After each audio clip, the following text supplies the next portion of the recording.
崩壊学園基礎知識、崩壊学園編の世界史編。こんにちは、コバトーンです。今、崩壊学園がめちゃくちゃ面白い。特にメインストーリーである概念の歌がすげえ秀逸なシナリオなので、ぜひプレイしてほしいんですね。今、概念の歌と読ませていただいたんですが、正解がわかりません。崩壊学園にはあるあるなんですけど、ボイスがないので日本語版の読み方が不明な名称が多々あります。今回はひとまずそれっぽい読み方で進めますので、ご了承ください。だって、万葉って書いて、数派って読ませる会社ですからね。わかんないっすよ。正しい読み方知ってる人いたら、ぜひコメントで教えてください。さて、話を戻しまして、崩壊学園編の話はすんごい面白いです。ただ、世界観設定がすごくわかりにくいんですよね。矛盾したことを言っているように感じるかもしれません。わかりにくいのに面白いのかよって。でも、いつもそうなんですよね。スターレイルだってピノコニーの事情とかアイオーンの能力だとかいろいろちゃんと理解できずにプレイした人がほとんどですよね。でも、すげえ面白かったと思います。設定はとても難しいのですが、キャラクターの感情面にすごく入り込めるようなお話の作り方をしてくれているため、崩壊学園も崩壊スターレイルも非常にいい話になっているんですよね。てなわけで、理解していなくても十分楽しめるお話ではあるのですが、もちろん分かっていた方が楽しめます。そこで今回は崩壊学園編で登場する世界観や歴史の部分を時系列順に整理してお届けしたいと思います。ネタバレ範囲について。一応、概念の歌プレイ前に見てもらえるようにネタバレ範囲を調整していきます。ほとんどの情報はプロローグ的なサブ任務である今思えばと昔行きし時からです。この2つのお話は新生編から新しい世界にどのように変わったのか、徐々に明かされていって面白いお話となっています。主人公目線でだんだんと情報が広がっていくところが楽しさでもありますので、この2つをプレイする前に本動画を視聴するのはやめておいた方がいいかもしれません。逆に結構大量の情報がそのお話で詰め込まれますので、この2つのエピソードをやり終わった後に本動画を見ておくと、その後のエピソードたちがわかりやすくなると思います。特に最新ストーリーである概念の歌は、歴史的な世界観をバックに様々な人たちが動くストーリーとなっているので、歴史を押さえておくとめちゃくちゃスムーズだと思います。差し支えない範囲で最新ストーリーに登場した概念も解説します。隠そうとも思ったんですが、それを差し込まないと理解が難しい部分も多かったりしたので、ひとまず差し込みました。とはいえ、概念の歌の肝の部分は避けて解説するのでご安心ください。では早速行ってみましょう。崩壊学園の世界史。時系列順に細かく説明していく前に、まずはざっくりと大きく3つのパートで捉えておきましょう。崩壊学園の新生編が終了してから、現在の主人公たちが活躍する時系列までに大きく3つの時代があります。人系連時代、第一軍団時代、崩壊学園時代。この3つでざっくり捉えておくと細部がわかりやすくなると思いますので、まずは覚えておいてください。ちなみにこの3つはゲーム内の呼び方ではなく、僕個人が勝手にまとめました。とりあえず大きな塊を意識しておけると理解しやすいはずなので、なんとなく覚えてみてください。そしてそれらを大きく分ける2つの戦争があります。余波戦争、人類の内戦です。こちらはゲーム内でも言及されている正式名称です。さらに、新生編のラストまでで意志の統括者と戦っていた戦争を大崩壊戦争と言います。なので、簡単に言えばこのような構造になります。大崩壊戦争、人系連時代、余波戦争、第一軍団時代、人類の内戦、崩壊学園時代。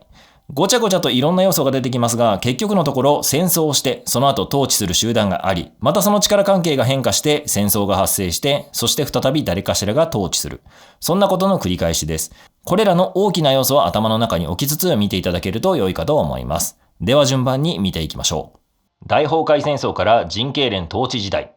まずは西暦2015年、新生編のラスボスである意志の統括者が倒されました。惑星規模の超でかい戦争でしたが、これを大崩壊戦争と言います。ここで活躍したのが私たちのよく知るメインキャラクターたちです。キアナ・カスラナ、ライデン・メイ、ゼーレ、シン、そして新生編の主人公、蓬莱寺九将ですね。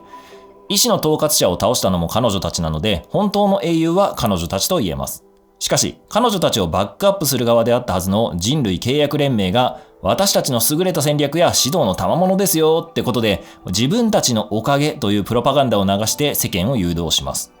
一部の事情に詳しい人たちからすると納得いかないところで、ちょっとした不満を抱えるようになっている状況です。とはいえ、人類は最大の敵を倒して、ついに平和がやってくると思っていました。意志の統括者を倒したことで崩壊エネルギーは無害化されて純粋にエネルギーとして活用することができるようになり、さらに全域連結という人の心をつなぐシステムで世界中の心は一つになっているのですから、人類契約連盟という大きな共同体の下で平和に暮らせると思っていたんですね。しかし2017年全域連結が中断してしまいます。そして人系連内部で反乱が乱発するようになります。そんな不穏な空気漂う人系連内部で働く主人公目線で描かれた物語が今思えばです。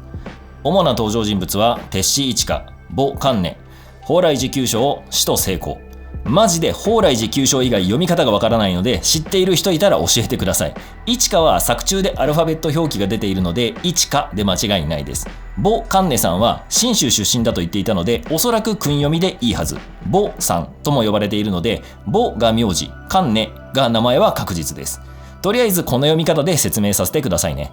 主人公鉄獅一花は人系連のスタッフです。役職は平社員の中では結構上ですが、クソみたいな上司からこき使われる超ブラック労働で倒れる寸前まで追い込まれています。この上司から命じられた蓬莱寺九将の監視が当初のお仕事でしたね。先ほど説明した通り、人系連はこの時代、本物の英雄の価値を下げて自分たちで手柄を独占しようとしていました。なので、その派閥に媚びを打って昇進しようとしているのがこの上司なんですね。で、自分でやるのも面倒なので、鉄獅一花をこき使っていると。鉄獅一花は心をすり減らしながらもそれなりの会社で働けていることをギリギリ心の支えにして過ごしていました。しかし心の奥底には英雄への強い憧れがあり、自分が本当の英雄になれないような平凡な人間であることに嫌気がさしている。そんな状況だったんですね。そこで命じられた仕事が本物の英雄、蓬莱寺九将の監視。鉄獅一花は蓬莱寺九将と触れ合う中で本当の英雄に徐々に影響されてやがて勇気を持てるようになります。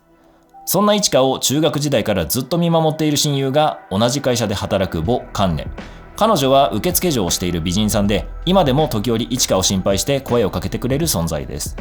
様々な経験を通して自分で勇気を持って行動できるようになった一花はついに上司へ反旗を翻し、人系連を辞めることになりました。しかしそんな一花は偶然にも人系連の陰謀を知ってしまうことになります。それが月隠し計画。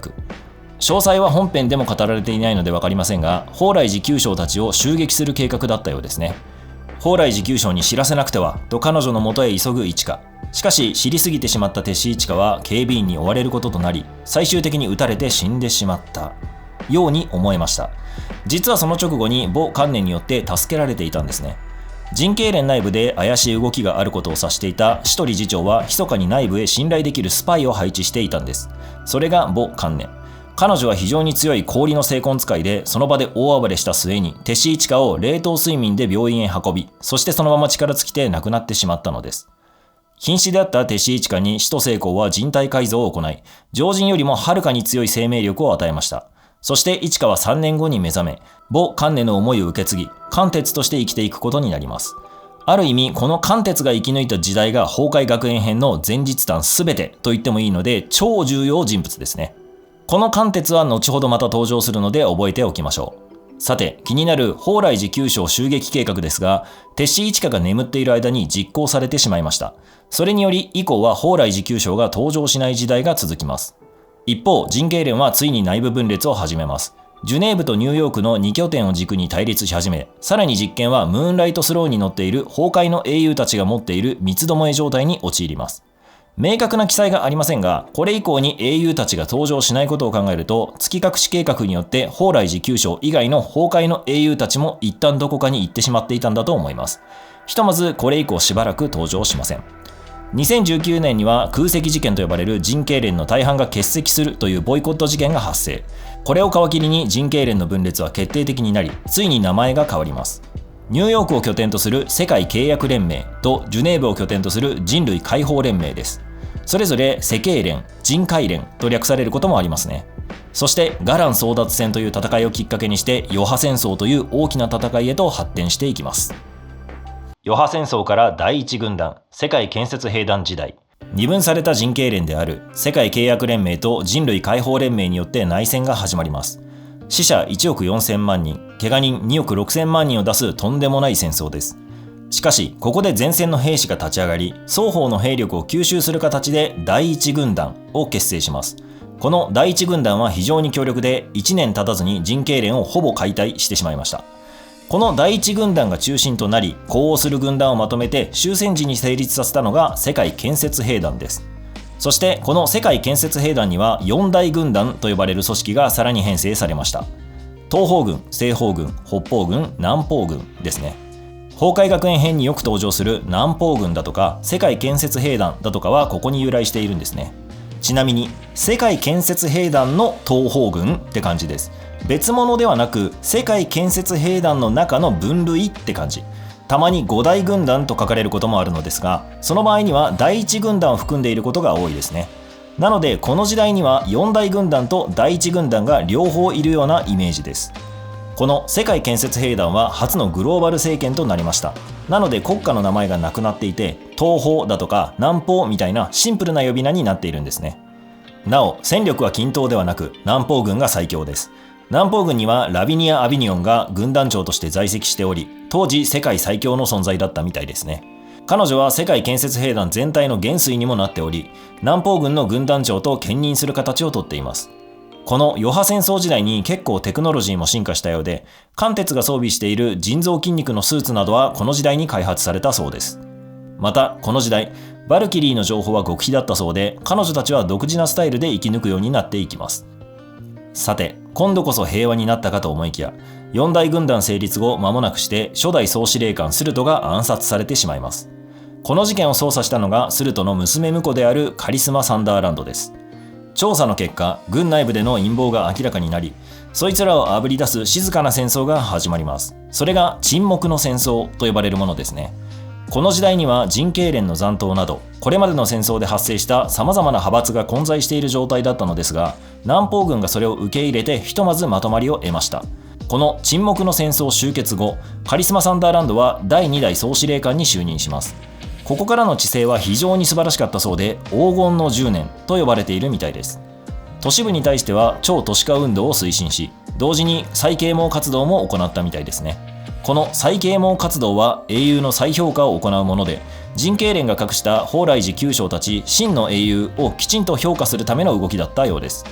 同時に余波戦争以降活躍している自分の評価を高めるための運動であるとも考えられているみたいですね。この時代の間に陣形連の残党は排除され、崩壊エネルギーの分析は進み、平和になったので艦鉄も精魂移植体を返還したそうです。またバルキリーたちはネット上で密かに情報交換をしてゲリラ戦を展開する方法で生き延びていたそうで、その戦術はバルキリーの戦法として知られるようになりました。この頃からバルキリーたちはスワンホテルを拠点にし始めたようですね。そして黄金の10年も終わり、カリスマ・サンダーランドの任期が終了します。カリスマは特殊士官学校の校長となり、教育に携わることになりました。平和が今度こそ訪れたと思いましたが、次の戦火が起こることになります。人類の内戦から崩壊学園成立まで、平和になっていた世界ですが、意外なところから事件は起こります。カリスマ・サンダーランドが武装を放棄したのです。ここに端を発する戦争を人類の内戦と呼び、行方不明者8000万人、負傷者1億1000万人を出す事件に発展します。どのような対立構造だったのか詳細は出ていませんが、ひとまずカリスマ・サンダーランドは第一軍団側にいたようですね。それと南方軍、東方軍が戦っていたことは明らかになっています。この時代になると技術がかなり進んで、精魂騎士、崩壊の両兵の登場、より強力な崩壊炉や戦艦、移動要塞の建造が可能になったみたいですね。そして対惑星決戦兵器が作られます。西暦2057年、軍団歴40年にカリスマ・サンダーランドは対惑星決戦兵器を使用しました。これによりユカタン大地域が発生、さらに世界中に小規模な地域が発生したそうです。地域とは崩壊の亀裂と呼ばれていたものと一緒です。電波の遮断が発生してしまうほか、付近では崩壊の造物という化け物も発生します。当然世界は大混乱し、北方軍と西方軍は連絡がつかなくなったそうです。そこで南方軍と東方軍が第一軍団と戦いますが、東方軍は投降しようとしていたみたいですね。しかし南方軍が首都ヘルマンに攻め入って逆転勝利を収めたことで、この戦いはひとまず大きな山を越えた感じになります。この際、逃げ腰だった東方軍は現在笑い物にされていて、活躍した南方軍との差が生じている状態ですね。また、この頃になると虚空プリンター技術が発展して貧富の差が拡大したようです。虚空プリンターとは崩壊エネルギーを用いることでどんなものでも作り出せる魔法のアイテム。工業用などの大規模なものを所有すれば、街が浮かんでいるような規模の巨大戦艦も作ることができます。なので、お金持ちがこの権利を保有するようになり、そこに仕える施設武装組織も乱立していたようですね。そんな存在を聖魂貴族と言います。結構な武力を持っているので、軍も無視できない存在と言えるでしょ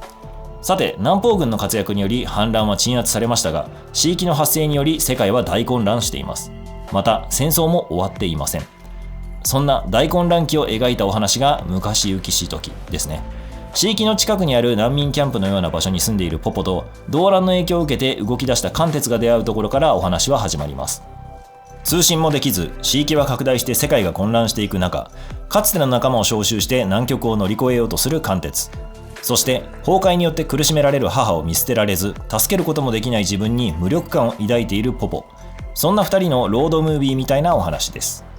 2人の視点から世界がどうなっているのか徐々に情報を掘り下げていく形で、今回紹介している歴史の流れが徐々に明らかになるという構成でもあります。そんな旅の途中、状況が動きます。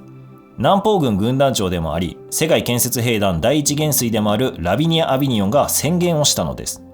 第一軍団を語る者は反人類だと。なので第一軍団の残党であり、過去の戦争の英雄である関鉄は様々な勢力から狙いをつけられてしまいます。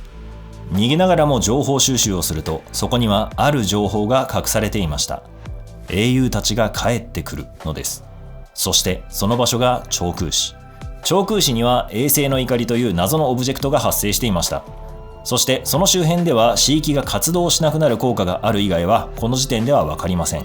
しかし関鉄がここを目指していることは判明していたので、軍は長空市を無人にした上で戦艦を大量に配備します。しかし派閥争いに明け暮れている軍内部では統率が取れておらず、実践的な配備や動きができない状況でした。そこをついて衛星の怒りまで関鉄は到達。最後は力を使い果たして亡くなってしまいますが、亡くなる直前にある英雄が帰ってきます。我らが蓬莱寺九将です。ついに知らせに行きたかった蓬莱寺九将のもとにたどり着いた鉄獅一家は英雄に見取られて満足げに行くのでした。蓬莱寺九将はその後、律者能力で戦場を一掃し、戦争の仲裁をします。そして崩壊学園の設立を宣言。最初の生徒が関鉄と共に旅をしてきたポポ、本名パリス・パラドです。崩壊学園成立から現在まで。さて、蓬莱寺九将の帰還により戦争は休戦となりました。しかし、戦争の火種はくすぶり続けています。内戦の中心であった第一軍団の残党も分裂しました。現在では4つに分かれているそうです。一つが啓蒙師団。カリスマサンダーランドの思想に反発し、初代総司令官であるスルトの考えに準拠しようと考える存在ですね。師団長は製造を焼く者。もう一つが不屈師団。ヘルマン周辺に陣取っていて最大勢力だそうです。師団長は不屈の者。次がシーキ師団。ユカタン大地域に隠れているそうです。師団長はシーキの行者。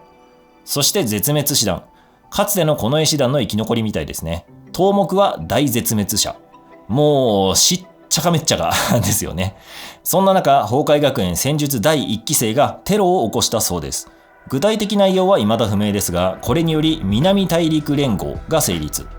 南大陸連合とは南方軍が分裂してできた組織で、南大陸連合と同盟軍こと南方軍団戦争仲裁委員会に分かれているそうです。もうめちゃくちゃですよね。そんな中、長空市は再開発され新長空市になります。蓬莱寺九将が結んだ協定により長空市では軍隊が駐留できません。さらに衛星の怒りはワープ装置であるため、崩壊学園も異空間にあり安全です。崩壊学園が抱える絶対的戦力と地域を防ぐ衛星の怒り、そしてそれを利用した運送による利益で学園と長空市は運営されているようですね。一方、長空市は南大陸連合の統制下に置かれているそうです。一旦空っぽになってしまった長空市ですが、バーンズ・リー市長の時代に難民を急激に受け入れることとなります。そのため地上部分だけではスペースが足りず、地下にも開発の手を伸ばしました。その結果、新長空市は地上と地下の2つの町があるような構造になっています。また、それだけドタバタしている状況では治安もなかなかに悪いです。協定上、表立って戦力は長空市に出せませんが、秘密裏に侵入することはいくらでもできます。崩壊学園はその力で学園生を守り、長空市を守っていますが、そこにいろいろな考えを持った勢力が迫ってきているというのが現在の状況です。まとめ。はい、以上です。この流れが分かっていると概念の歌がめちゃくちゃ楽しめるので、ぜひ堪能してみてくださいね。個人的にはまとめてみたら結構短い期間で起こっているなって感じです。戦争がいくつもあって、その間の平和な時期があって、みたいに捉えるとすごい長い時間がかかっていそうですが、新政編の完結から50年も経っていない時代の話なんですよね。なので、お年寄りであれば大崩壊戦争の時代を覚えているくらいのスケール感です。そう考えると結構短い期間で戦争起こりすぎですよね。今後も新しい情報が分かったらまとめようと思うので楽しみにしていてください。では今回の情報もあなたが崩壊学園を楽しむための一助として参考まで。